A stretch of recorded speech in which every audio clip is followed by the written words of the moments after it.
Awesome. Well, thank you so much. And I'm really excited to be here with everybody today and glad that you could join us.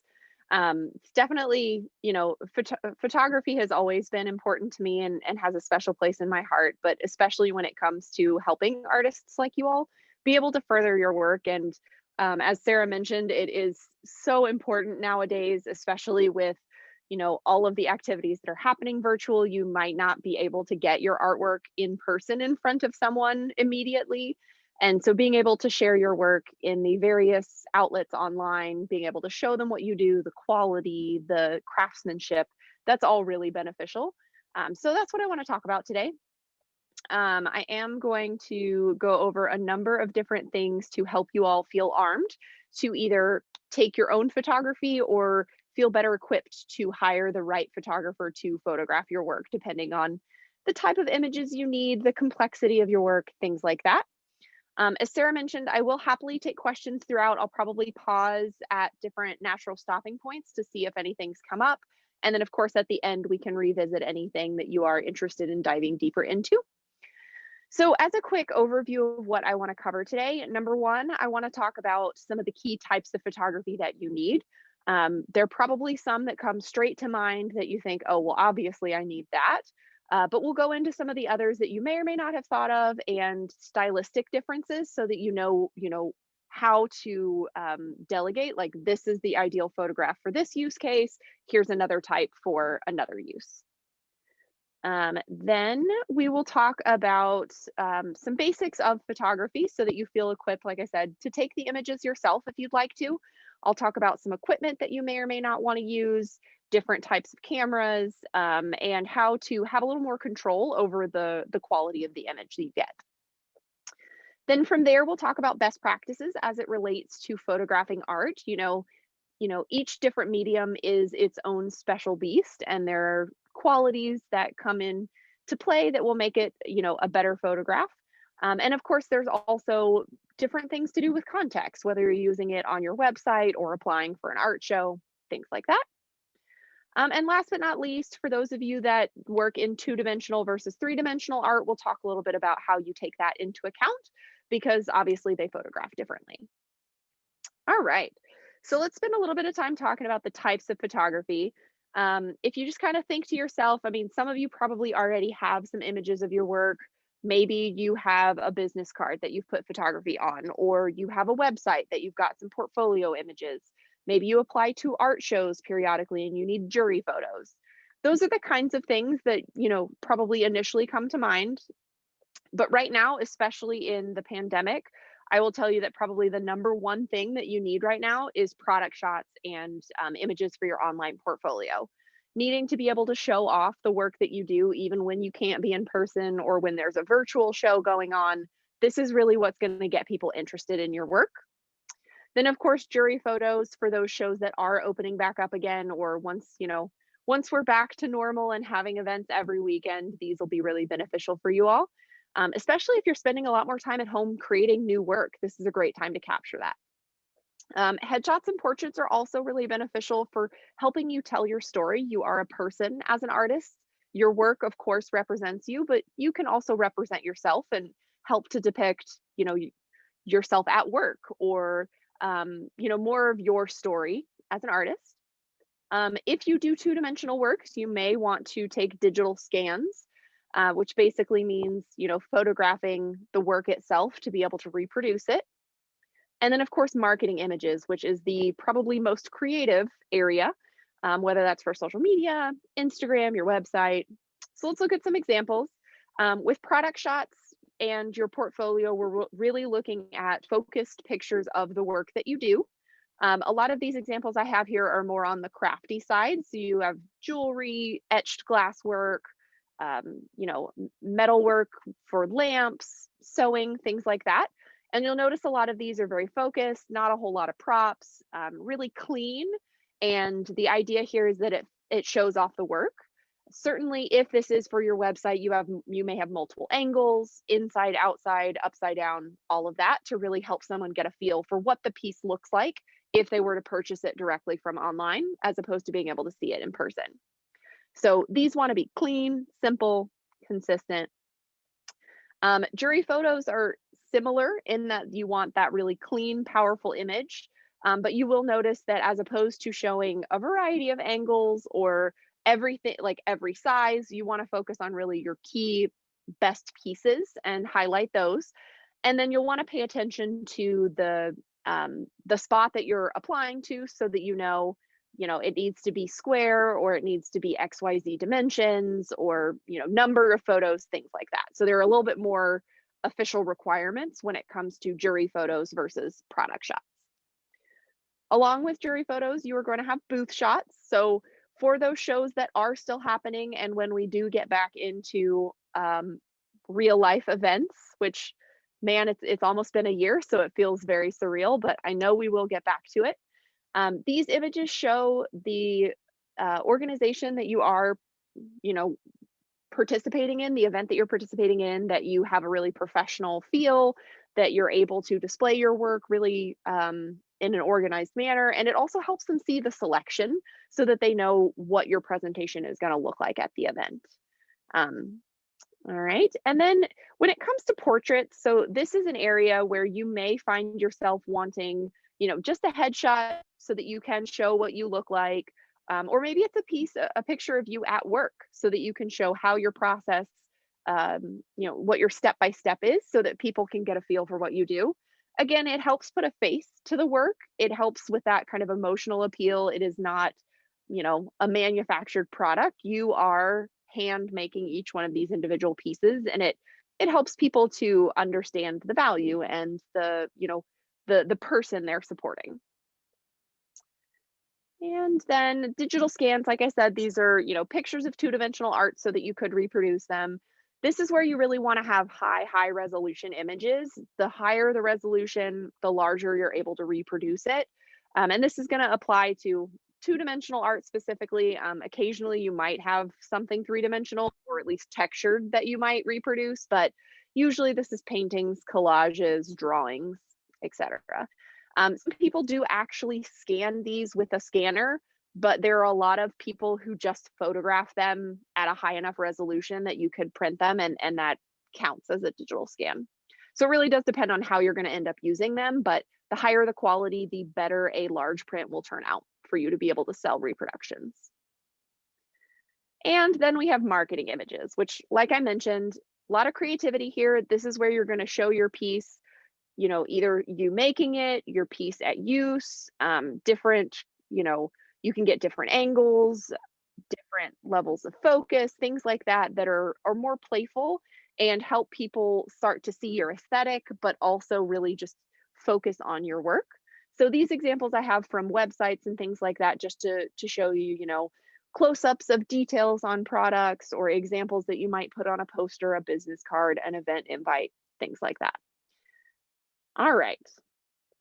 So those are the key types that I usually have artists ask for, or that I see most commonly as beneficial to artists.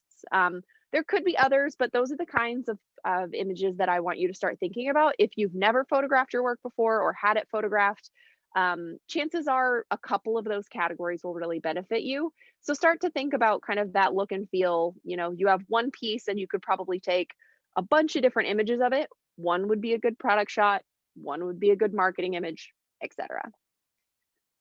And so we'll talk a little bit more about what to keep in mind when you're actually producing those different types of images, but I wanted to give you all some examples. I don't see any questions in the chat yet, but I did want to take a quick pause just to double check. Does anybody have any questions about those examples? Cool. All right, I'm going to take silence as a good sign. So now let's go into some of the key things to understand about photography.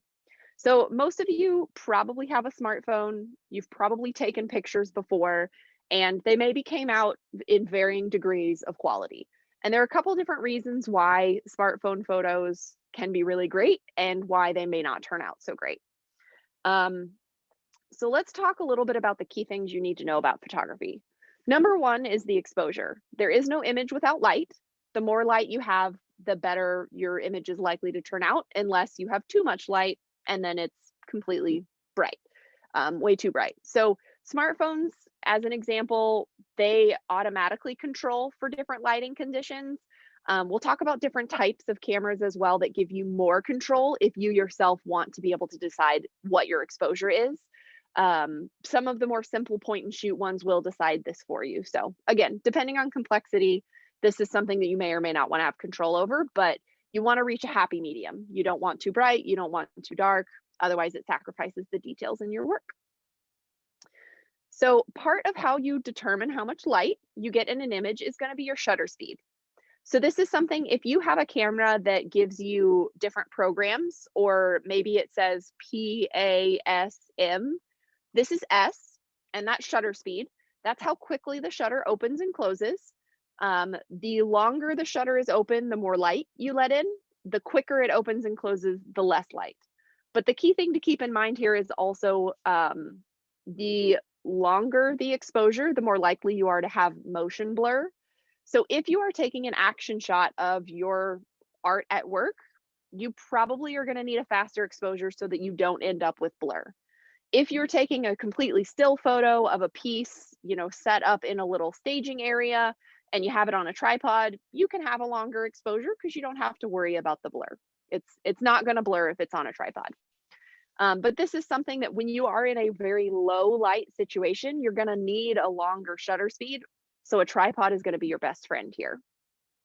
And there are lots of really inexpensive tripods available. So it's something that if you're going to do any photography of your work, I do highly recommend getting a tripod.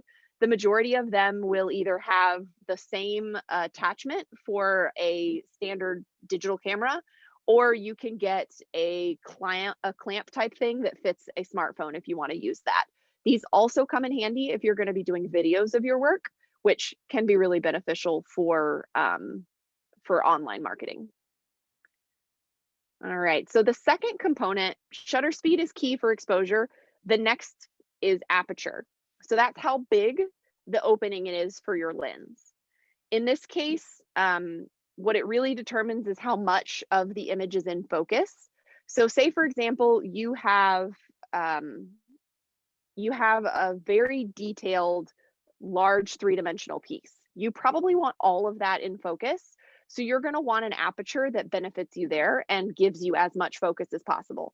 And what I'm speaking about specifically is what we call depth of field, which I'll kind of go into a little bit more here. But aperture essentially is something that you can set in a more high-end camera. So again, I mentioned the program. So PASM, A is aperture. So if you have that lovely little wheel on your camera, this would give you the opportunity to set the aperture so that you can determine that depth of field. Focus is pretty straightforward. How much of the image is in focus? There are some creative ways that you can slightly tweak so that not all of it's in focus to really get people's attention directed to a specific place. But there are also going to be instances where you want clean, crisp all the way through. So that's going to be determined both by your aperture and your shutter speed. So if there's the chance for motion, like I said, you want a faster shutter speed so you don't get blur. If it's a very still shot, then you have the chance to slow it down.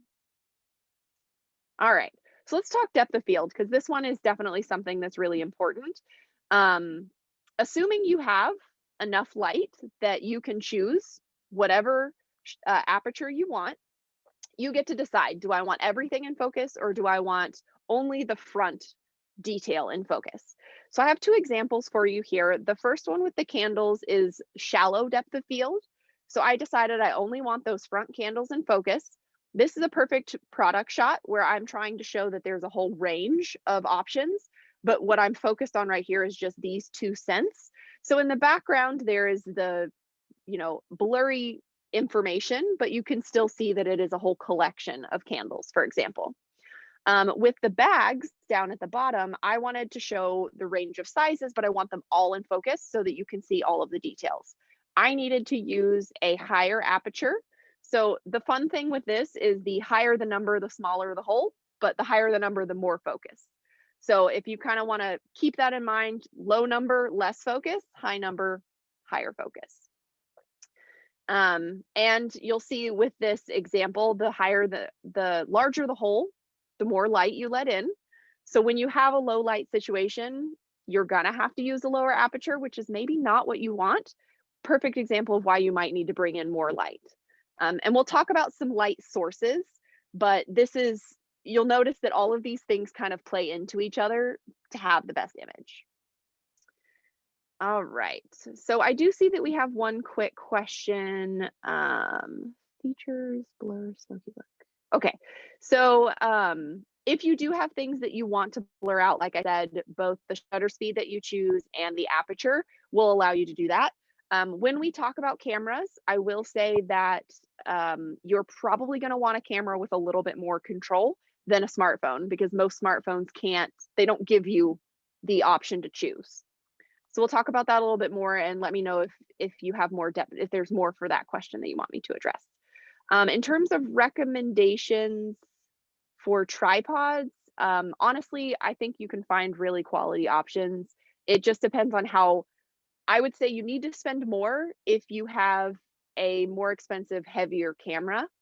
Otherwise, you're really fine with pretty much any tripod. All right, and I do want to double check. It looks like somebody mentioned that I'm cutting out a little bit. Can everybody hear me all right? Can I get a thumbs up if you can hear me? Okay, perfect, perfect. All right, awesome.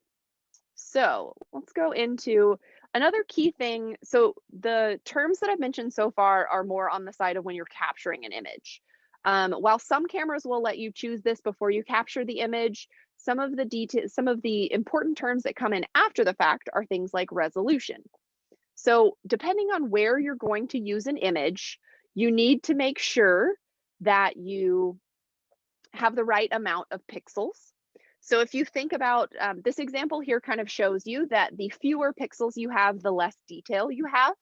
So for example, if you are trying to print a digital scan of a painting and you want it to be very, very detailed, you need a higher resolution image. Smartphones take low to medium resolution images depending on the lighting, whereas a professional camera, a digital SLR, that will take a really high resolution image and give you a better chance of being able to print with tons of detail. When you are sharing images online, for example, you really can get away with a lower resolution. Part of that is because it's only going to be viewed on a phone or laptop screen.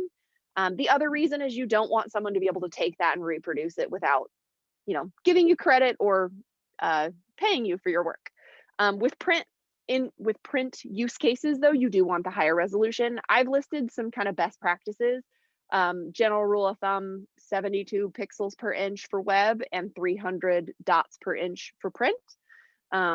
But this will also depend on how large. So if you're printing something that's like wall sized, you may need a different resolution than something that you're printing an 8x10. But good things to keep in mind, with the camera that you use, it will determine how many pixels you start with. And then when you edit an image afterwards, that will determine how many pixels you end with. So we'll talk a little bit about that in a minute. Another thing to keep in mind is file type. So you all have probably dealt with JPEGs. A lot of the images you see online are JPEGs. That's kind of the standard image format. That's what your smartphone will take. That's what a lot of other cameras take. If you need, maybe for a product shot, you want an image to be translucent around the outside, like you want to cut out the border, then you're going to want to use a PNG. That is the way to go. And then if you are, for example, printing replicas of your work, or maybe you have a more complex piece and you want to make sure you get the full range of colors, that's when we're talking about shooting in RAW.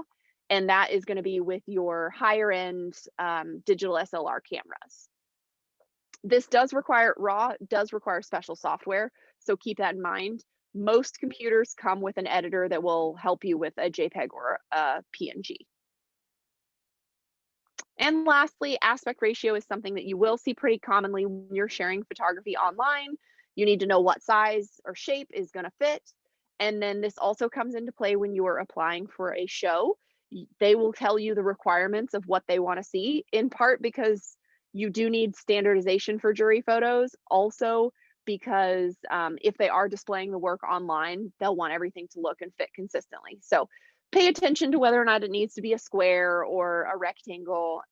That way that your images don't get cropped and your work is preserved and looks beautiful.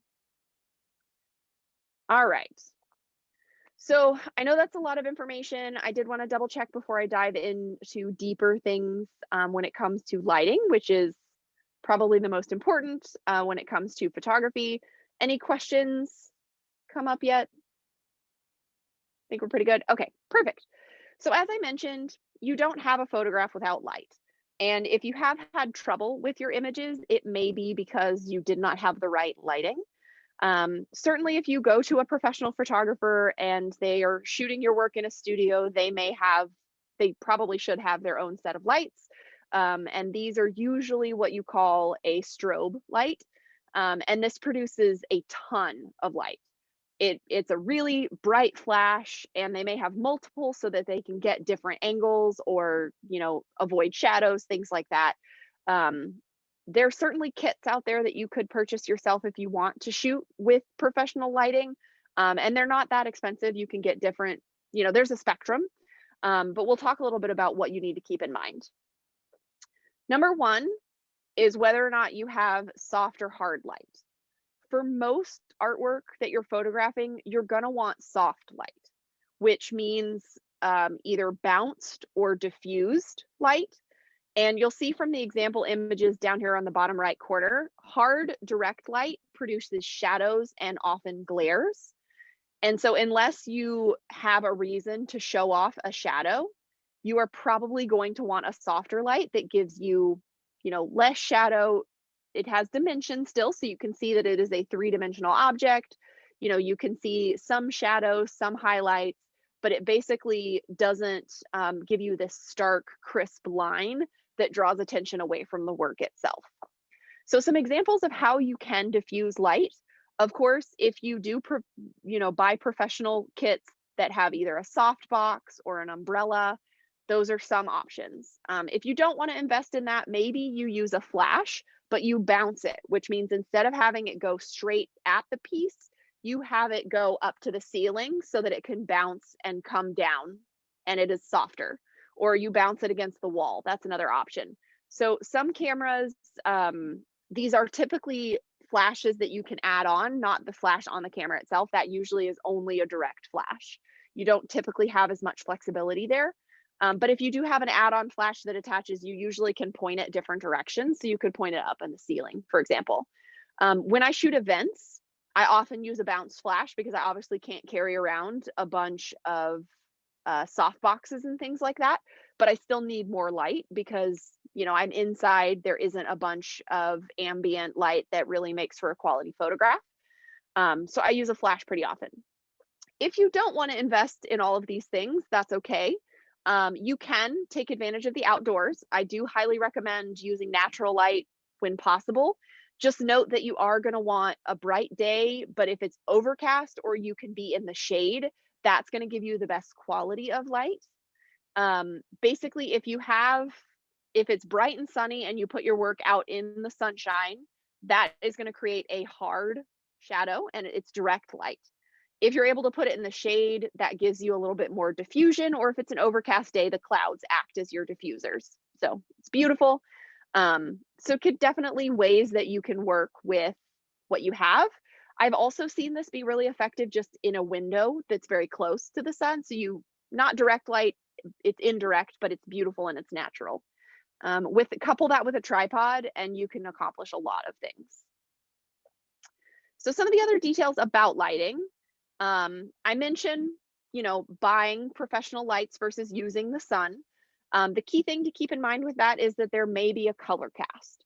So if the color of your work is very important, like if you are painting and you need to reproduce the painting, you're going to want the colors to be as true as possible.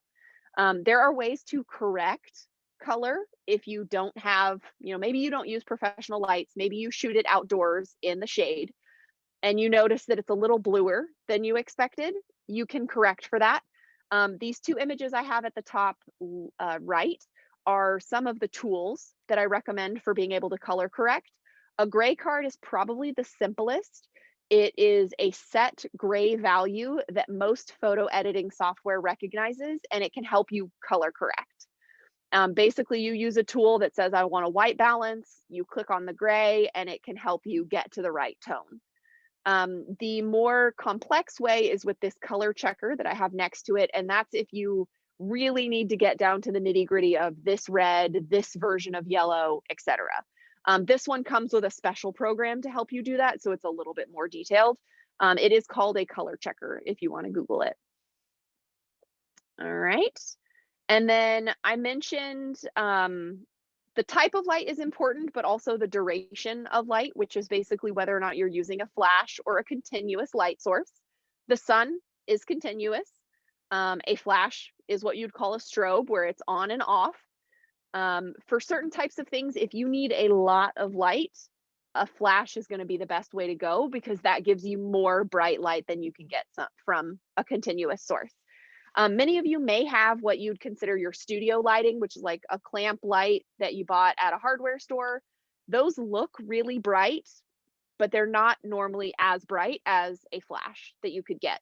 In some cases, that'll be enough light, but if you are having trouble capturing every detail, it may be that you need something more powerful. The other difference here is that a smartphone is not going to work with a flash because something has to tell the flash to go off. So if you're using a smartphone, you're going to want a continuous light source like a lamp, the sun, etc. All right, and then positioning. This is a really fun one. If you have, I will show you some examples when we talk about two-dimensional and three-dimensional work, but keep in mind what you're using the piece for or what you're using the photograph for. In these examples that I have down at the right with the hard and soft lighting, this is a side kind of an angled light from about 45 degrees from the photographer.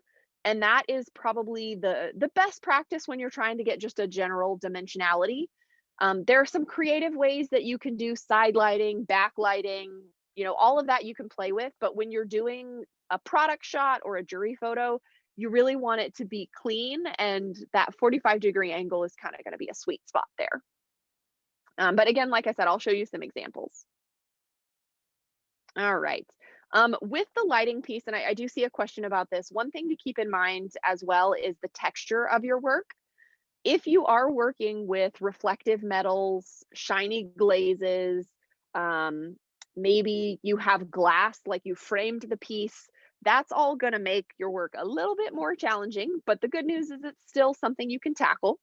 I will say with pieces that are two-dimensional that you framed, if you can take it out of the frame to get that glass out of the way, it's going to make your life so much easier. If you simply cannot do that, you're going to want indirect light. So you put it in the sun, you're going to have a glare. That's going to be really hard to photograph. What you will want to keep in mind is, if you're looking at that piece straight on and you notice there's a glare, there may be ways you can angle yourself a little bit, but you'll notice that it's tricky. So the more you can keep the lighting indirect, the better. With pieces like metal, number one, you're going to want, because it is metal and because it is shiny, it's okay to have a little bit of glare. That shows off the quality of the texture. And it's important that people do know that something is shiny. Now, that doesn't mean you want the whole piece blown out. You do want it to be a focused bit of glare. And the angle and position of the light is really what's going to determine how much is glared. So with these examples I have here, you'll see that like this light orange vase has just kind of this highlight here in the middle. And that is ideal because it does show that that's a kind of cylindrical object, but it's not completely blown out. And that's what you're looking for ideally. If you do have something that is like completely reflective, like mirrors, I will say there are tricks to mirrors, but say it's a piece of jewelry and it's silver and it's reflective. You're going to have like, it's pretty hard to avoid any reflection at all whatsoever. But there are ways to minimize that based on where you position yourself. But what I will tell you is if you do have pieces that are completely reflective and you want to have as little reflection as possible, I recommend what they call a soft or it's a soft box. It's basically a white tent or like a product tent if you're Googling it. And most of them will have a completely three-dimensional white tent with a slit for you to stick the camera lens in. So that's the only thing that can reflect is the circle of the camera lens. And that's probably the best way to get as little reflection as possible if you have something that is very, very shiny. With the mirrors, what I will tell you is this example, real quick, right here, this example on the right. I actually took a photograph of the mirror and then cut out the mirror and put in a gray gradient. So that was, in that case, the best way to represent the piece without showing my reflection in the mirror. Now, this is literally a mirror as opposed to like a piece of jewelry. So in this case where I have a silver piece, I was the middle image, I basically positioned myself to where there's as little of me as possible reflecting in the piece. And there's some editing that you might do the more complex your pieces are. All right. Hopefully that kind of speaks to it. I will be honest with you. Let's get into the camera types, because this is where we get into how complex your piece is and whether or not you need to go with a more complex camera. So the three categories that I want to talk about are a smartphone, a point and shoot, and a professional digital camera. There are various models and brands of all of these. I'm not really going to speak to specific brands, but I do want to get you comfortable with the different categories so you can decide, is this something I want to make an investment in, or is this something that I want to hire someone who already has the technology? So most of you probably already have a smartphone. You'll notice that if you've taken pictures before, you can get decent quality, but it's going to be lower in terms of, file size. The complexity is lower in that you don't have a lot of control. Maybe you have portrait mode, maybe you have night mode, but you don't have a ton of, you can't really set the aperture or shutter speed. And so that's something to keep in mind. If you have, there are going to be certain types of pieces where a smartphone is fine.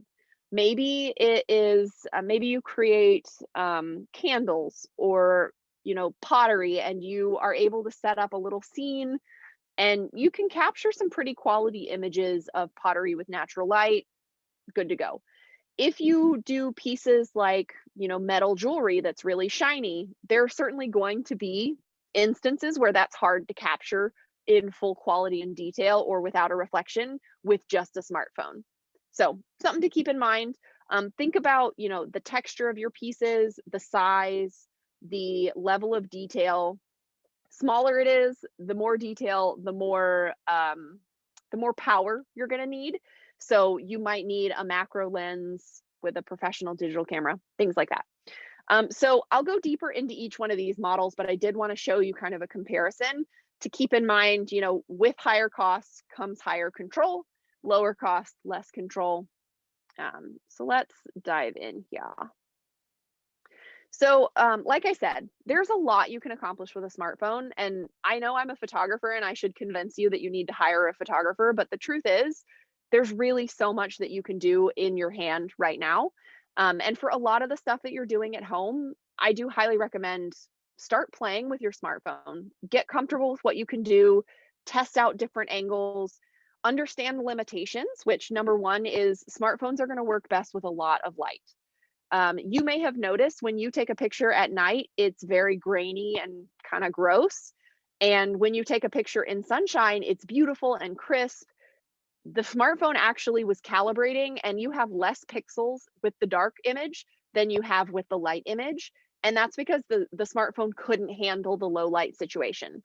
So ideally, pick a sunny, or at least a diffuse but sunny outdoor is going to give you the best with a smartphone, or if you have a good continuous light source. As I mentioned, it will not work with a flash because it doesn't know when to take the picture. Professional cameras are basically synced to know to flash when you take the picture, so smartphone can't do that. There are fewer settings, but nowadays so many things have been, so many developments have been coming out. You can accomplish a lot more with a smartphone in terms of that depth of field that I talked about before. Portrait mode in an iPhone, for example, gives you the illusion of depth of field. It is not true depth of field. You may notice, like if you take a picture of a kid with pigtails, like the cutout between their hair and their face is not blurred. And so that's an example where it's not perfect, but it's really pretty good. Um, so play with that, test it out, see if it gives you what you're looking for. It does have limitations to how far away you can be from a piece. So if you have a really large or really small piece, you're not going to get as good quality with a portrait mode, for example. So you might need to invest in a different type of camera. Also, the files will be smaller than your standard kind of digital camera. So keep that in mind if you do plan to print them. If you're using it on your Instagram, your website, you can probably get away with a lot. I will also say that if you do want to invest a little bit, but not a lot, there are some great accessories for smartphones. I personally have a lens attachment that allows me to get really nice macro photos with my smartphone. So if I'm on the go, I don't have time to set up my full kit, but I want to be able to get, a nice detail of a necklace or something. I have a macro attachment that lets me do that. And I think I got it off Amazon for like $30. So something you can definitely achieve. And I say the cost is NA because you might already have one. It's a little bit pricey if you don't already have a smartphone, but hopefully you'd get value out of that. All right, so let's talk about the next step up, which is what I'd call a point and shoot camera. This is a lot of your standard digital cameras, kind of the thing that you might buy for a vacation or that you might already have around the house for like taking pictures of your kids or grandkids. Most of these come with pre-programmed settings, but don't let you fully control. So this is where it gives you a little more options, like maybe they have a macro mode, maybe they have a portrait mode, a night mode. And so it does let you do a little bit more without spending the full cost of a, digital SLR camera. Most of them will give you medium-sized files. It's not going to be quite as many megapixels as you get with a bigger camera, but it allows you to accomplish a lot. If you do have this type of camera though, and you're noticing that your images just are not turning out how you want, it's probably the limited control that isn't allowing you to get where you need to be. But like I said, for a lot of use cases, you can achieve good things with this type of camera. I would highly recommend, it's pretty common that I meet people that are like, I have this camera and I don't know how to use it. Where possible, go online and get information about the different program settings because a little bit of knowledge will get you really far in terms of being able to make more out of that camera. Note, you will probably need to edit these images. Any of these images, you'll probably want to edit a little bit to get them perfect. So taking a good quality image is the first step. Knowing a little bit about editing is going to get you even farther. And so that's for a smartphone or a point and shoot camera.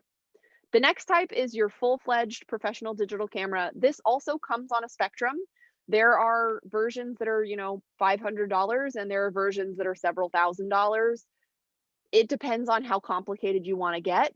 If you want to learn all of the settings and get really invested in taking your own photography, there's a lot you can do with a digital SLR. That's what I use personally.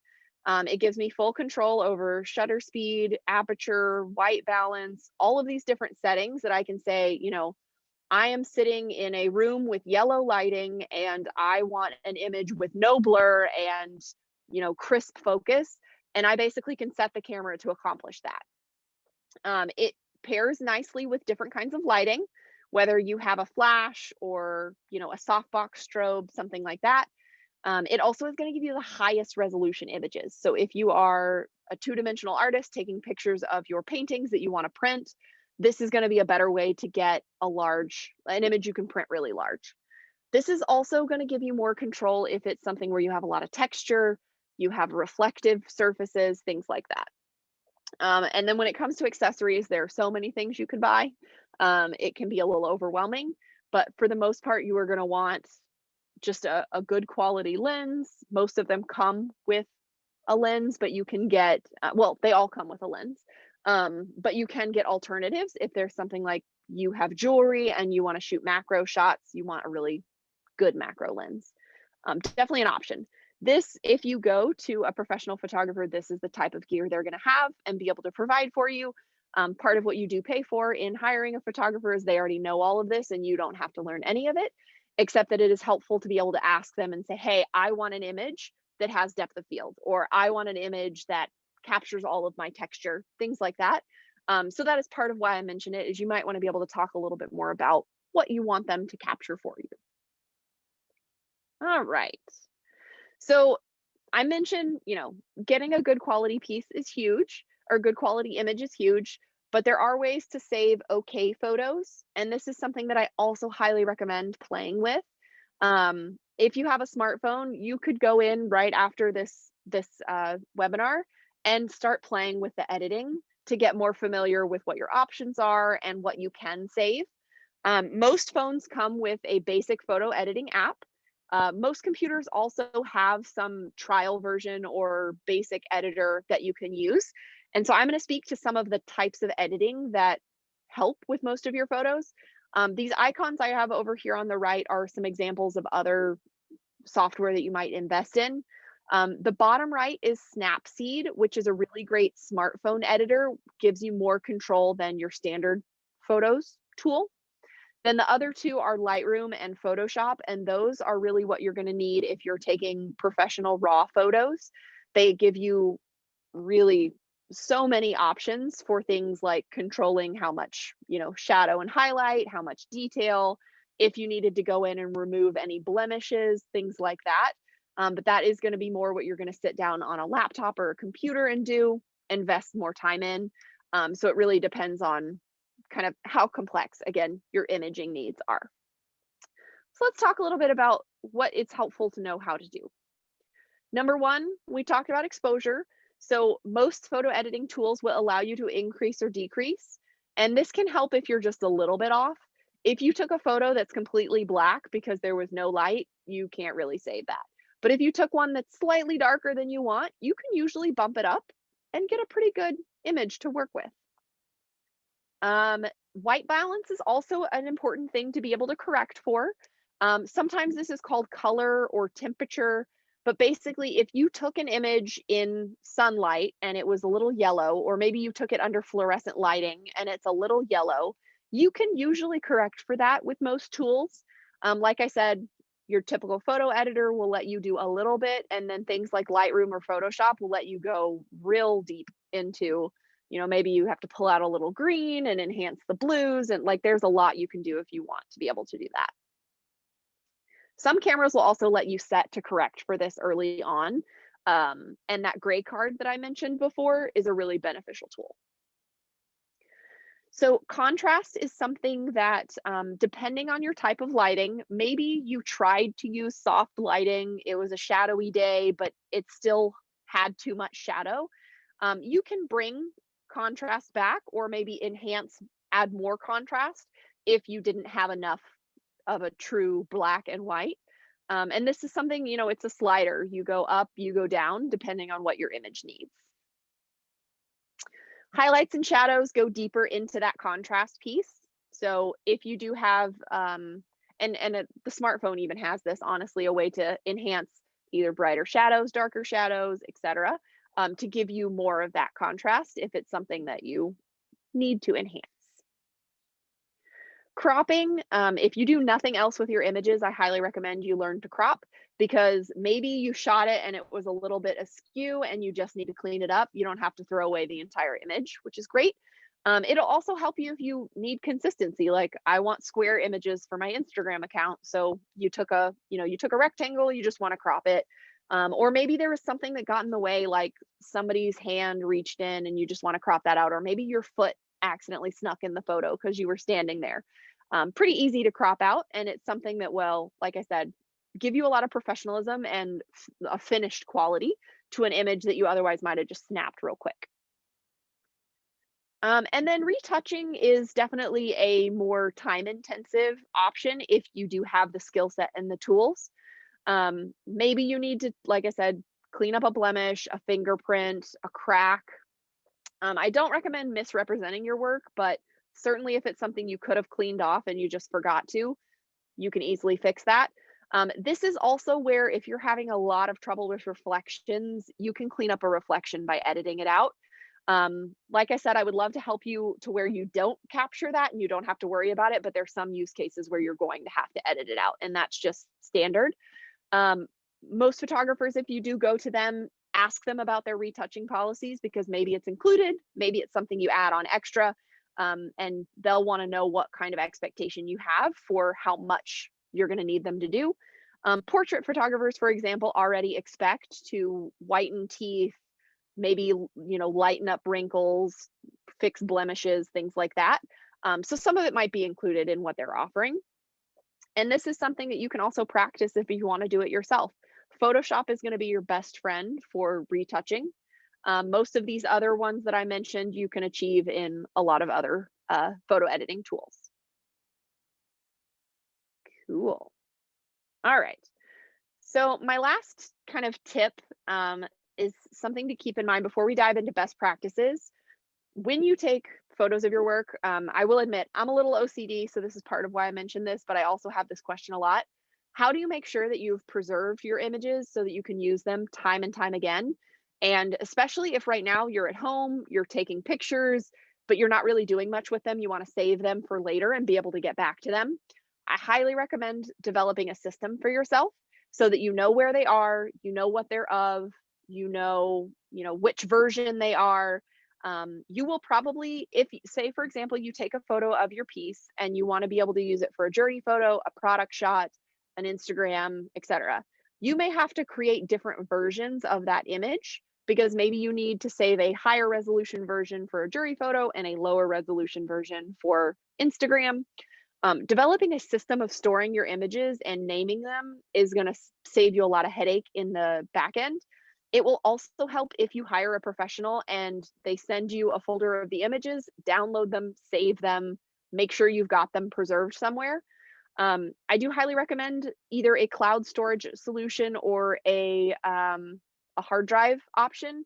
I personally use both so that I have backups, and when I'm sharing an image, I put it on the cloud so that I can easily send it to clients.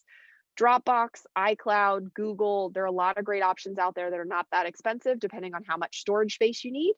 And then an external hard drive can be really helpful if maybe you're moving from more than one computer back and forth, or you need to basically save those images somewhere you can easily access them.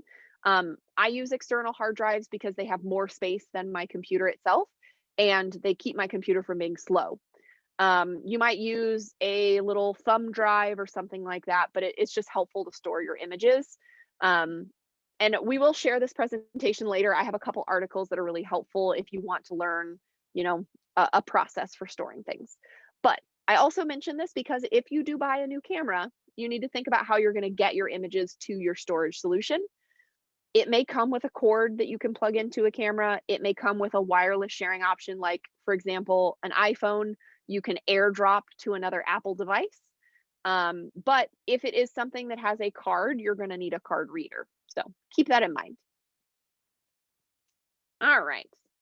So before I dive into some best practices specific to photography for artists, I did just want to double check if there are any other questions that have come up, or if anybody has anything. Nope, we're good. All right, perfect. Like I said, there will be time at the end if you think of something. You are also welcome to email me. I'm always happy to chat about photography related things. So don't hesitate to reach out. We'll make sure you have my contact information. All right, so let's talk about best practices for artists. And this, like I said, it is going to be specific to the type of image and what you're using it for. So number one is, in most cases, diffuse lighting, soft, no shadows is going to be best. It's clean, it's easier to work with, and it's something that basically is going to give the most professional reflection of your work. The exception is if you have work where the shadow is part of the piece. Say, for example, it's a sculpture and you want to show the way that unique shadow plays out, then go for it. Have hard direct light, show people what that looks like. Other cases where you want to err on the side of diffuse instead of hard is like when you have reflections or glares, you want to make sure you don't have that big white spot. So this is just a perfect thing to keep in mind. So we talked about using an overcast day, indirect light from a window, or a professional quality softbox, lighting, tint, things like that will help you get diffuse light.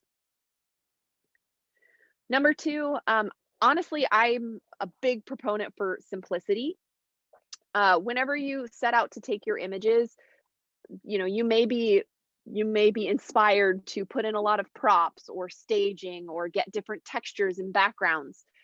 Depending on what you're using the image for, simplicity is going to really be a lot easier for you, and it's or a lot better for you in the long run. And it will also help with professionalism.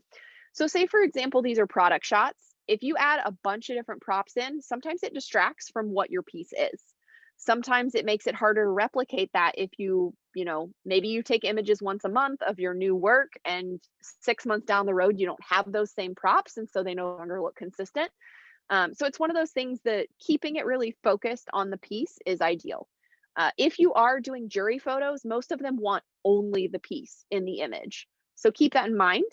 If you're doing marketing images, you can play a little bit more. Maybe you show the piece in use. And in that case, you do want lots of props and a little bit less simplicity. That's fine because of the use case. So keep that in mind. Um, I am a big proponent of consistency. And this is something that can be really hard to achieve if you are taking images, every 6 months, for example. But if you set a visual style for yourself, it will really help in terms of knowing exactly what you need to replicate each time you take images. In this example I have on the right, this is product shots of jewelry. And you'll notice all of them are the same, crisp white background. And that helps because the next time they have more pieces to photograph, they're just going to shoot exact same style, and it looks more, it's clean on their website. It's a lot easier for a client to browse through and find a piece. Nothing stands out as like this is on a blue background and then a black background and then a, textured background. So that'll make your life a lot easier. The other nice thing with this kind of cutout though is that you can put the image on something else, and that gives you a lot more flexibility. So, but if you do, for example, maybe you make mugs, and for your product shots, you want to show the piece with someone's hand holding the mug handle or with coffee in the mug. That's okay. I'm not saying that you need it to be clean, empty, blank all of the time. But just keep in mind that you want a similar style. So if it's a mug and it's always in a kitchen, or a mug that you always have the similar lighting, for example, so you don't end up with like harsh lighting on one and diffuse lighting on another, and it looks very discombobulated, and it's an experience that's less pleasing visually, but it also can convey less professionalism. All right. And then I already talked about props, but definitely keep in mind when it's appropriate to have someone in the picture. If you make jewelry or clothing or accessories, obviously showing someone wearing it is a great way for someone to have a feel for what it would be like if they purchased it or wore it themselves. When you can convey anonymity, though, that's really helpful for someone seeing themselves. So maybe it's a picture of jewelry and it's a close up just on the ear. So they don't actually see the person's face. So they can imagine that's their ear. Just something to keep in mind because it can help when someone's thinking about purchasing. It also is helpful for scale so that they know how big something is.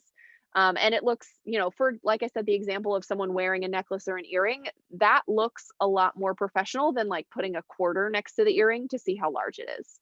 So it's something just to, it levels you up to look a little bit more professional in conveying your work. All right. Another good best practice is knowing your use case. So I mentioned for jury photos, you want one style. For marketing photos, you want another. This can even be even more granular if you think about I'm applying to a craft show versus a gallery show. Take a look at what other images have been submitted in the past, what images that particular entity is using. Maybe if you're thinking about your social media, look at some examples of other artists that you like to see how they're doing it, what they're using, what seems successful. So the more you know about how the images are going to be used, the better you can plan for what type of image you want to take. Editing, like I said, great way to make sure that a good image is a great image, or even that an okay image is a good image. Just make sure you're not misrepresenting your art. Don't fix something that is broken that you aren't going to fix in the piece. Don't make it look larger or a different color. You want to make sure that what someone is purchasing is true to what it looks like. But editing can clean up a lot of things to, like I said, give you that professionalism. And the more you played with it, the more you play with the options, the more comfortable you'll get with just a subtle tweak really can freshen up an image and make it look great. Be sure that when you are editing that the things you're keeping in mind are distortion and discoloration, because those, if someone can't see your piece in person because we are stuck at home with this lovely pandemic, you want them to know that it is this color, it is this size, this shape, so that when they actually receive the piece, they're not disappointed. And always make sure to follow the recommended specs. So if you are submitting to a show, uploading to a website, you're going to have the best experience and most likely, have a more greater likelihood of being chosen for something if you follow their directions. So for an online image, like I said, we want to go with a lower resolution, because if it's high resolution, it won't load. People won't stick around to see what your art looks like, and that's disappointing because you deserve the attention. And with like juries, for example, they honestly don't always look at your images if they are not following the requirements, because they get so many applications. You want to make sure that you don't stand out for doing the wrong thing. And lastly, do your research. If you're not sure what type of images you want, if you're not sure what you need to submit, look at what's been done before. There are plenty, like if you're applying to an art show, for example, that is my favorite example, because most of them have websites and show you all of the artists that they've accepted in years past. You can see exactly what those people submitted. Get a feel for the type of work, even the type of artists that those shows typically accept.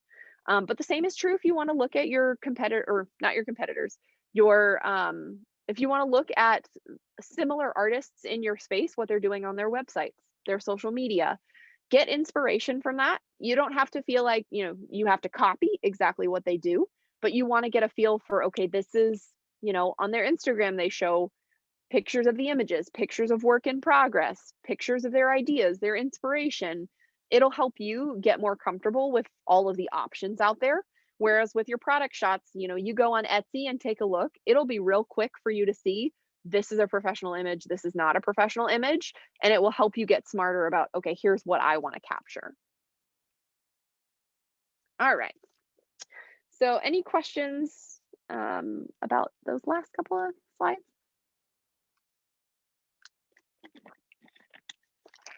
All right, perfect. So now let's talk a little bit about two-dimensional versus three-dimensional. And this really comes into play, obviously, depending on the type of work that you produce. For two-dimensional art, typically when you're photographing it, it's either for an online gallery or for print reproductions. And in both cases, accuracy is key. You don't want distortion, you don't want different colors, you don't want glare. All of that are things that you want to avoid. So the way that you actually set up to photograph the work is going to be important. This visual is an example of kind of how you might approach that with professional gear. Does not require professional gear, but in this example, you can see the idea here is indirect lighting and even lighting, so that you don't end up with a brighter side or a glare on one side.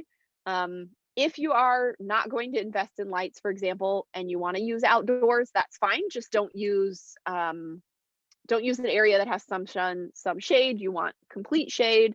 The only exception I will say is if you have metallic paint and you want that to shine, you might want to put that in the sun.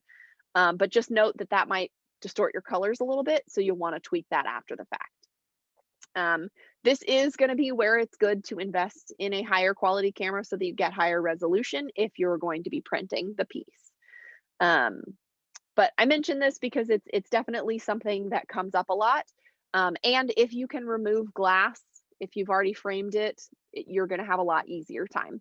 If you can't remove the glass, you'll notice how these two flashes are kind of at a 45-degree angle. You can actually move the flashes closer and closer to the wall so they're not pointing directly at the piece, and that's going to give you a greater likelihood of little to no glare. So that's with two-dimensional pieces. Obviously, you're not trying to capture texture, you're not trying to capture depth or shape, volume, things like that. With three-dimensional art, you really do want all of those different qualities. Depending on what the piece looks like and what it is that you need to showcase, that is going to determine where you want to position your light. So this fun little graphic here shows you examples of whether or not you have, excuse me, direct light, side lighting, back lighting, up lighting, etc. So think about where the details are in your piece that you want to showcase, and that's going to tell you where you want the lighting to be. You'll notice that kind of the angled lights at the top are really the most pleasing for most cases. So the example on the far right and the example sort of on the bottom left, those are the most complete lighting examples, and those are going to be where you have you know, closer to the photographer, whereas these other examples might be farther to the side, from below, from above, from behind. Again, think about your use case. If it's a marketing photo, you can get more playful and maybe you do backlighting. If it's a jury photo, you want that real clean, soft, completely lit piece. And with those reflective pieces, move the light around if you're getting a bunch of glare, and see if you can kind of angle it at a spot where it's really a sweet spot and you don't get nearly as much glare. Other than the lighting with three-dimensional work, some of the key things to keep in mind are things like distortion. You want to make sure that you're not at a funny angle shooting up from below or down, because those are really going to distort the shape and size. And keep in mind things that can help you convey your scale without just without having to like put a ruler in the image. So say for example, if it is a coffee mug, you might be able to put a prop in there that helps show scale.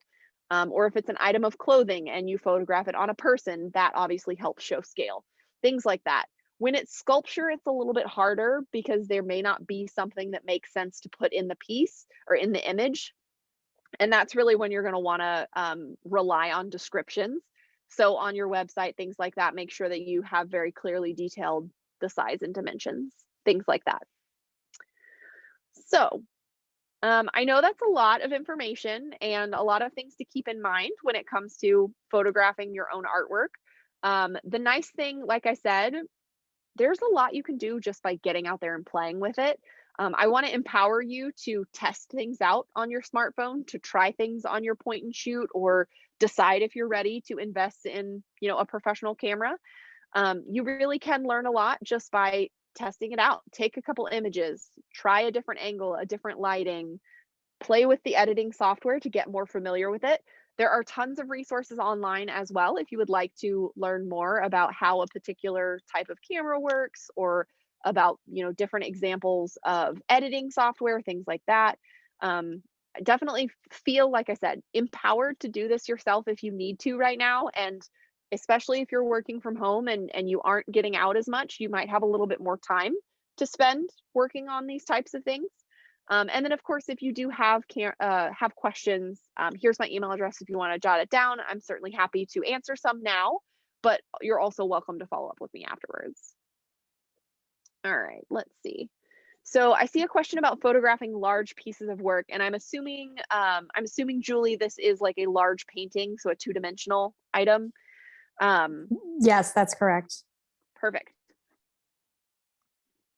So depending on how large you are going to reproduce that, if certain images you can capture in one photograph, just get the whole piece in the frame, and that will get you a quality. If it's a high resolution camera, most digital SLRs are like 25 megapixels, at least 24 megapixels, so you can get a really large image from that.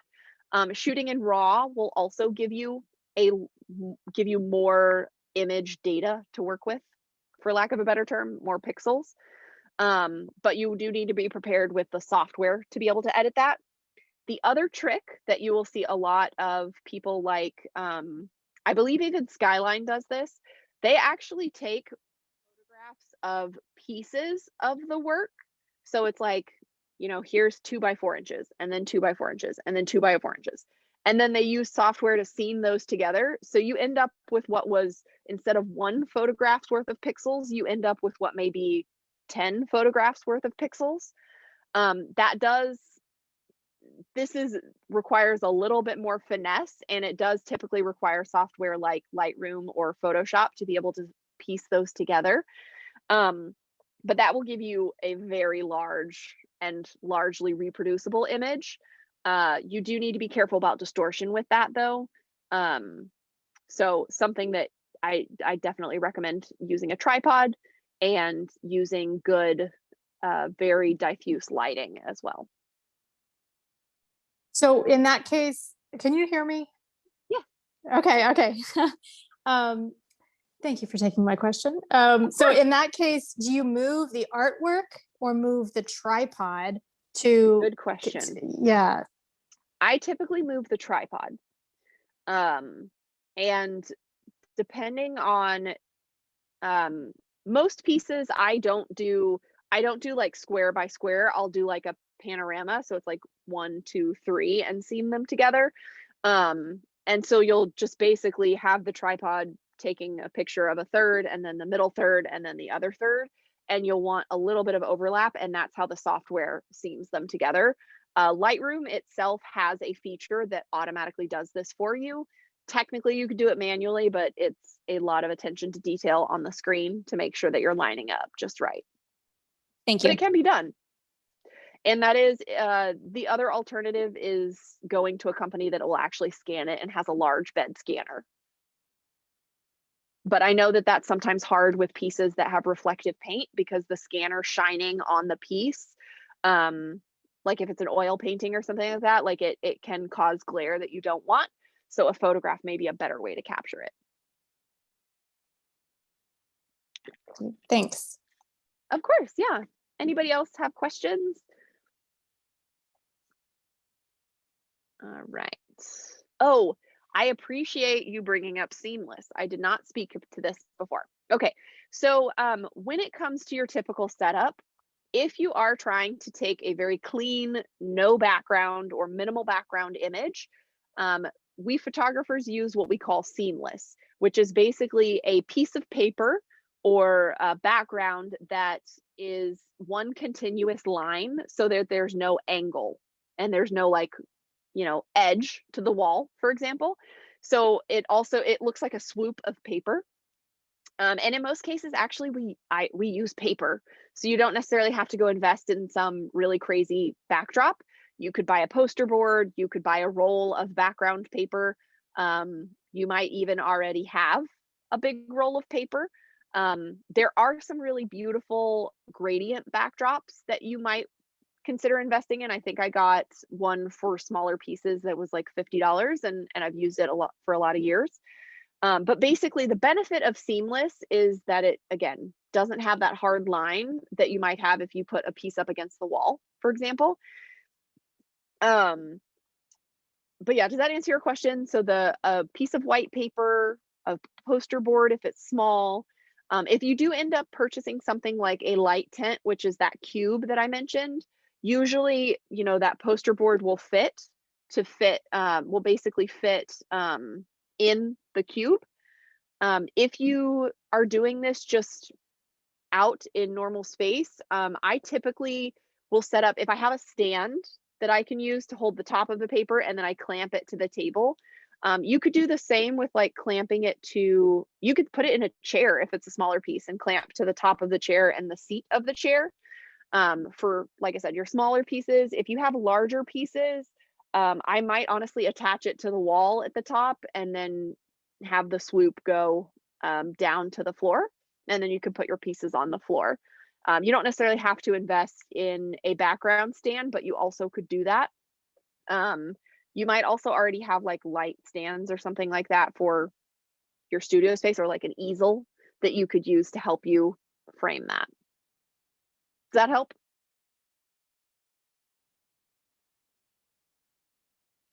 Cool.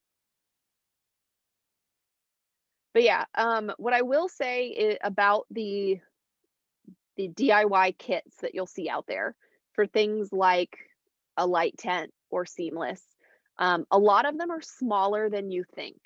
So keep in mind how big your piece is If you shoot jewelry, then the small ones are probably fine.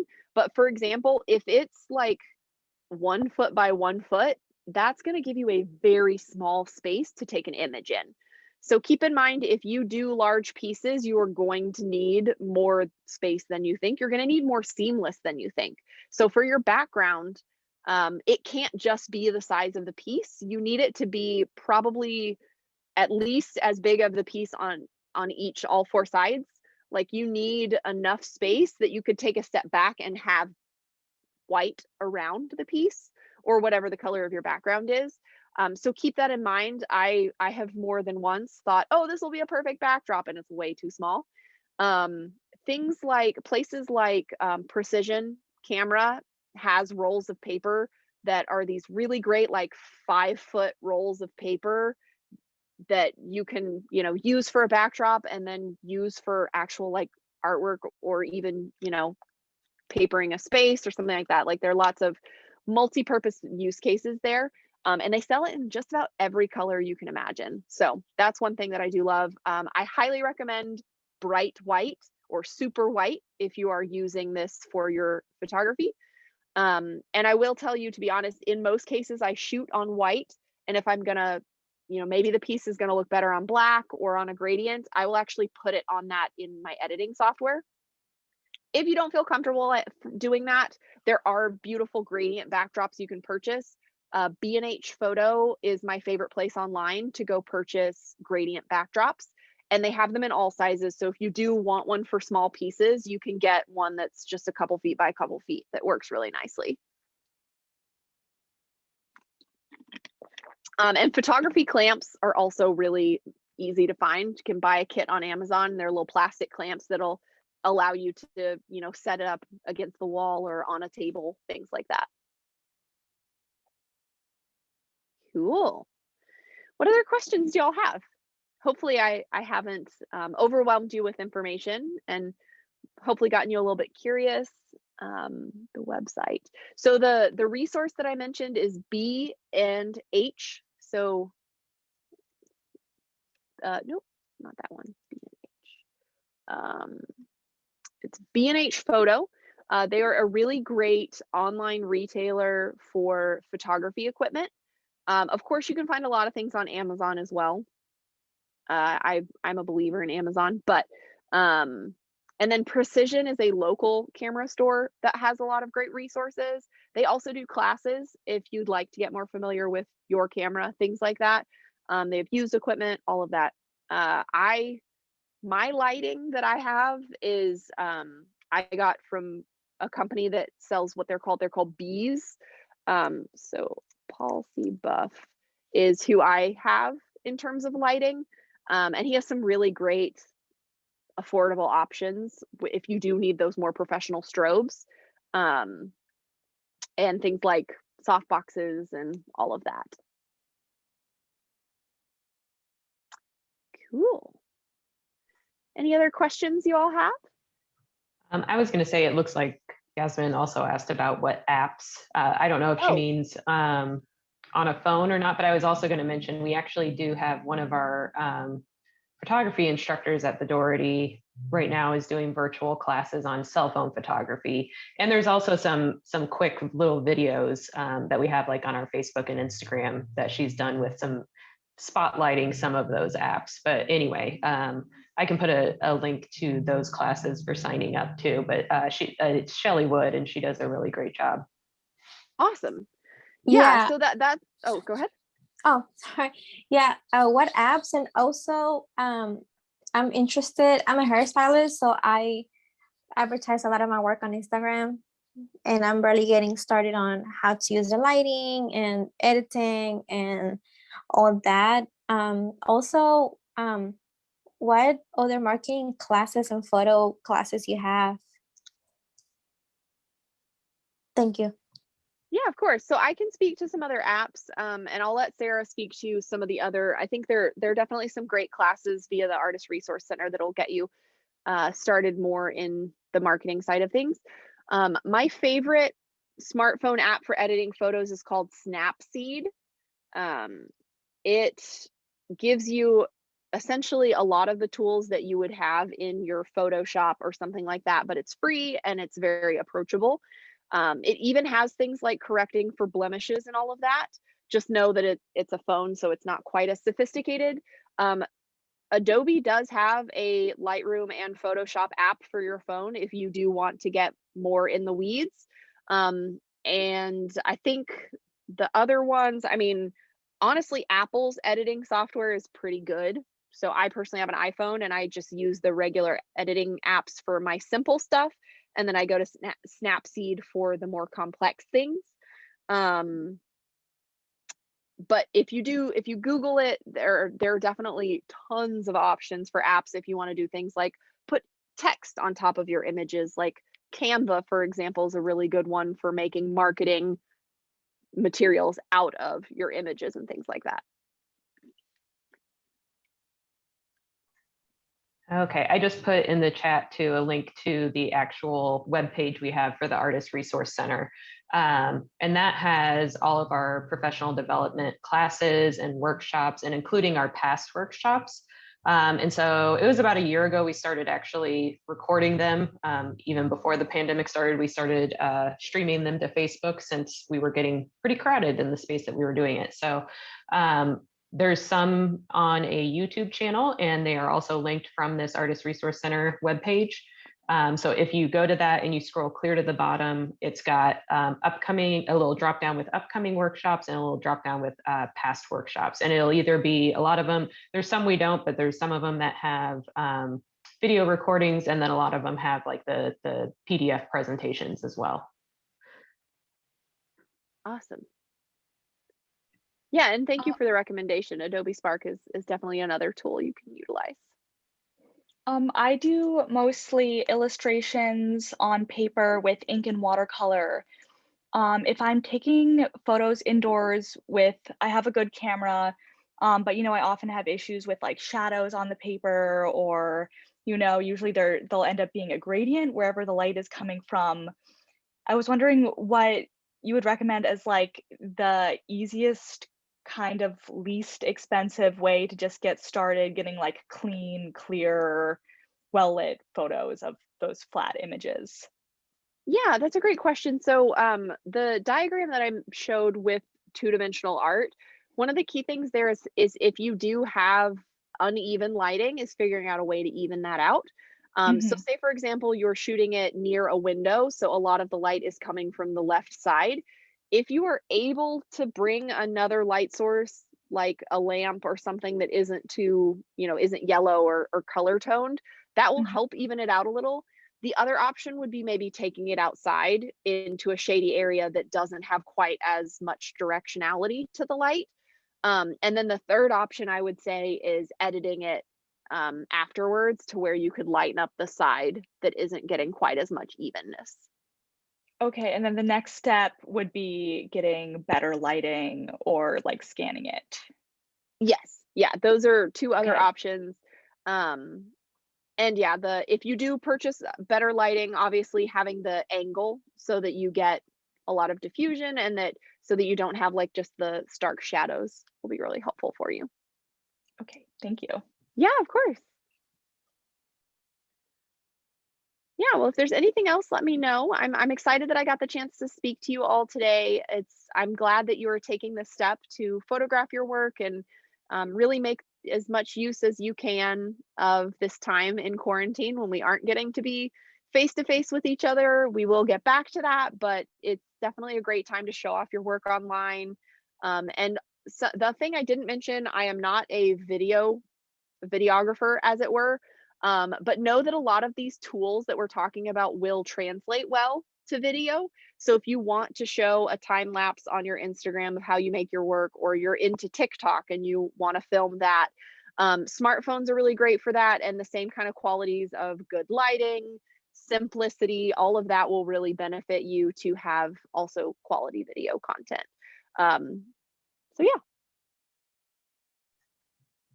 All right, thank you so much, Annie. I put the link to the survey in the chat again. I also wanted to let everyone know that, again, we did stream this to Facebook, and so as soon as we end it, it'll start doing whatever it needs to do to post. So if you missed something, you can hop over to the Doherty Art Center's Facebook page, and it'll be there shortly. I'll also get this loaded to our YouTube channel and on our Artist Resource Center website, or webpage here shortly, in the next few days probably. But if you immediately need something, go to the Facebook one, because that one will be there. I don't think I have anything else. Thank you everyone for coming out tonight, or coming online tonight. We appreciate it. There will be another, we do these workshops monthly for free, and there will be another one towards the end of March. I don't quite have that one set up yet, so keep an eye out on our social media, or you can sign up for our newsletter via the survey, and we always announce them in our newsletter as well. So do you have any last words, Annie, or? I just wanted to say thank you all so much for your time, and definitely get out there and get taking photos. And where can they find you? You are welcome to email me. Here's my email address, Annie@craftingexposure.com. My website, if you go to Crafting Exposure, it will direct you to it, but it's Photo Annie ATX. And I will share that. So yeah, I'm super glad that we were able to connect today, and find me on Instagram. Feel free to check out my website. I'm happy to connect, and I'm always happy to talk about photography and art. It's definitely something I'm very passionate about, and I want you all to be successful. All right. Thanks again, Annie, and thank you everybody for coming on out tonight. We'll hopefully see you again soon next month.